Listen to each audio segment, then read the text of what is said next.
breaking news flashing on your screens. Dish TV to acquire Videocon d2h in an all-stock deal. And joining us exclusively on ET Now to talk about this is the chairman of V2H, Saurabh Dhoot. Thank you, Mr. Dhoot, for joining us here on ET Now. Congratulations on consummating the biggest deal we've seen in the broadcast carrot space. Do you want to first take us through the contours? We understand it's an all-stock deal and that Videocon will also remain as one of the promoters in the combined entity.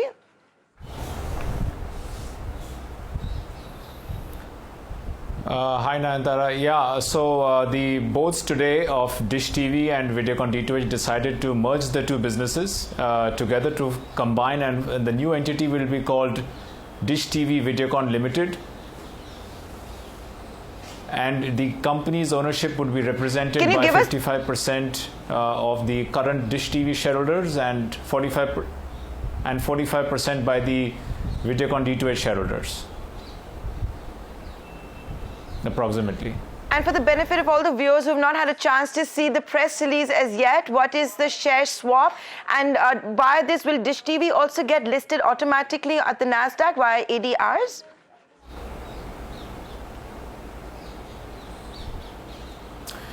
Like I said, the combined entity would be called Dish TV Videocon Limited. It would be, the combined entity would have the ownership represented by 55% of the ownership by the Dish TV shareholders and 45% approximately by the Videocon d2h shareholders. The combined company would trade on the National Stock Exchange and the Bombay Stock Exchange.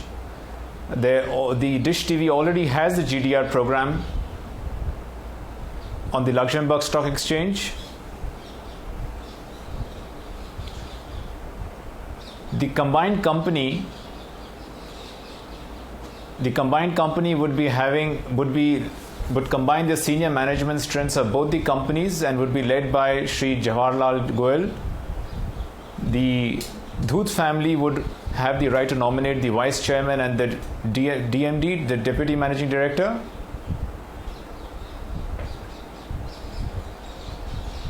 Mr. Dhoot, if I could come in there, can you explain to me why you decided to go ahead and do this merger in the first place? What's the rationale?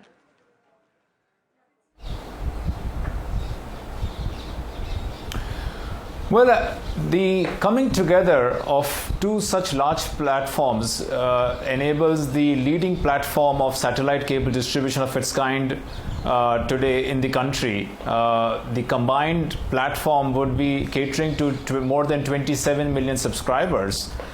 You can imagine a scale of 25 to 30 million on a platform will bring about huge benefits and synergies to the shareholders and all stakeholders in the combined business.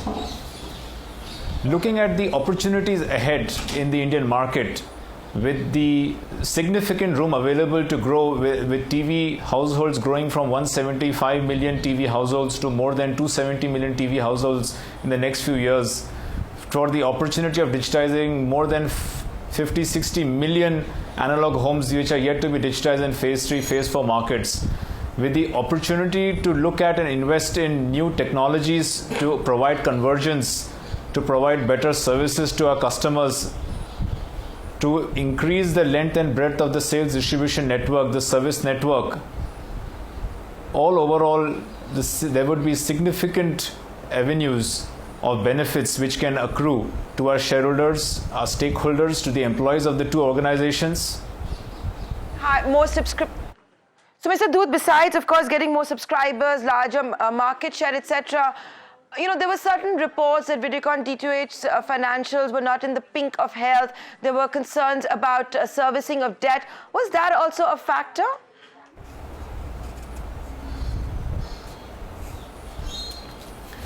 Not at all, actually. Videocon d2h has already become free cash flow positive. Is the second DTH operator, the only second DTH operator to become profit after tax and also be free cash flow positive. So actually, it was in the pink of health with all its meeting all its liabilities in time. Its net debt has been less than a little around one times EBITDA.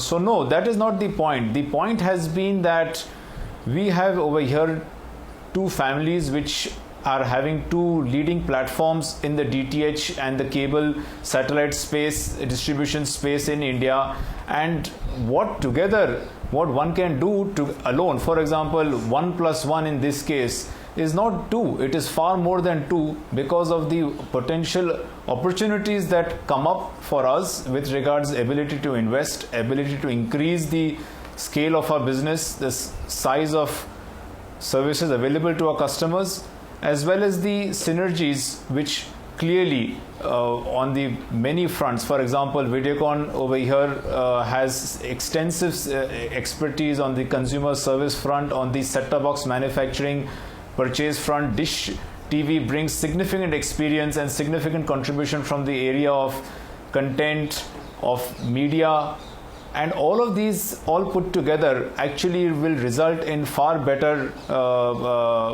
accretive value unlocking for shareholders going forward.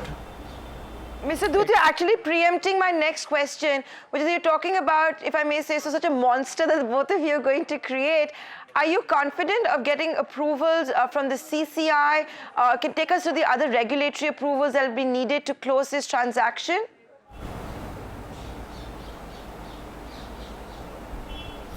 Yes, naturally there would be regulatory approvals like the approval from CCI, stock exchanges, SEBI, MIB, etc., shareholders, all that would be required for the transaction to consume.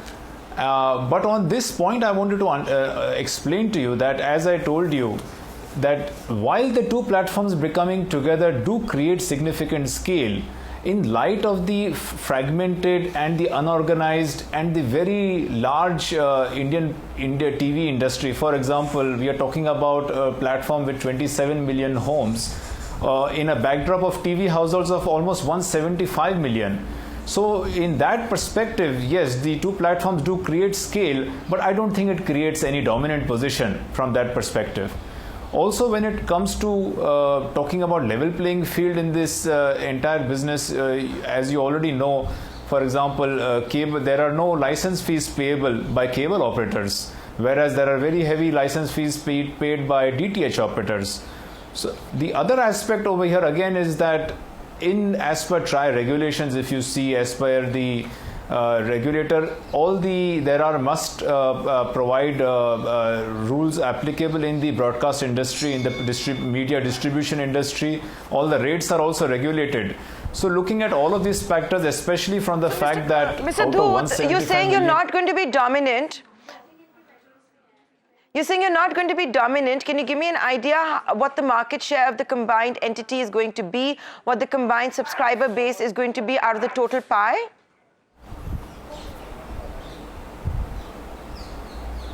So like I told you, you have 175 million TV households. The combined net subscriber base of the two platforms would be 27 million plus TV households. So that gives you an idea of around less than 20% of the combined pay TV industry in the country. So that's hence it cannot be defined as dominant, but definitely a leading player. And what are you telling the stock exchanges? By when do you expect to close this deal?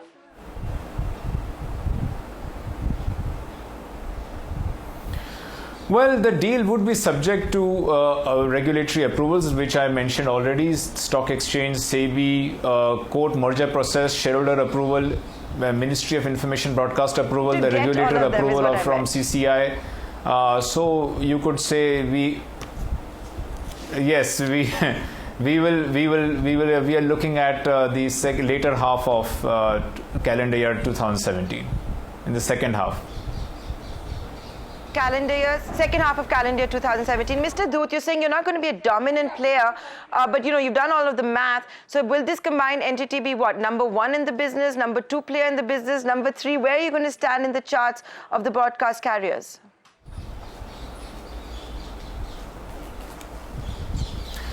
Like I told you again, 1 in 5 pay TV homes will be catered to by this platform. So a 20% share of the pay TV households would be catered to by this company. Would you say it'll be EPS accretive from day one? Absolutely. And not just EPS accretive from day one, but these in the medium and long term, the synergies would further multiply the accretive EPS to the combined entity. And what will be the combined debt of this entity?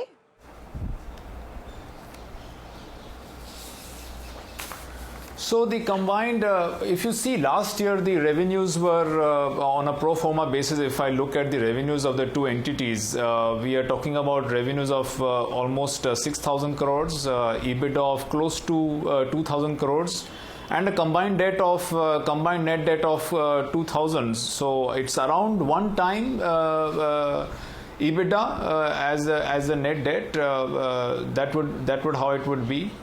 Also, on an operational front, on the operational front, we would follow a multi-brand strategy. To begin with, naturally, the Dish brand and the Videocon d2h brand are both having top-of-mind recalls in the consumer's space, in the retailer's space, and both the brands would be catering to and taking the opportunity of digitization to the next level for the combined entity. Mr. Doot, my final question to you. You've laid out your vision. Can you share if both sides have also agreed to the kind of investments that are going to have to be made once this merger is consummated? And on how did you guys agree to do just a stock deal and not have any cash component?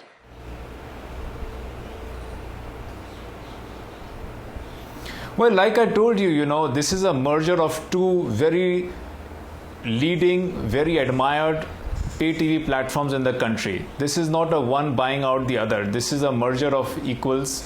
This is a merger of two businesses, two management units, two families which really believe that 1 + 1 is far more than 2. And when we come with that kind of philosophy, one does not look at cashing out. One wants to stay there, and one wants to take the advantage of the value accretion which will happen through significant synergies and significant revenue streams, which will further drive the long-term future in the medium and long term of this combined entity over the 25-30 million net subscribers and the wonderful organic growth path ahead, which digitization of phase 3, phase 4 markets. I think there's a lot to look forward to from that angle, and which is what I think all the shareholders of both the companies would have not been happy with a cash offer. They would like to stay on the course and really enjoy the whole ride. Dude, we're running. Right, and you get to appoint the vice chair. You're still a promoter in this combined entity. With that, congratulations on this mega deal that's been announced in the broadcast carriage space, the mega merger of Videocon d2h into Dish TV. Mr. Doot, thank you so much for taking the time out and talking to the viewers of ET Now on this mega deal.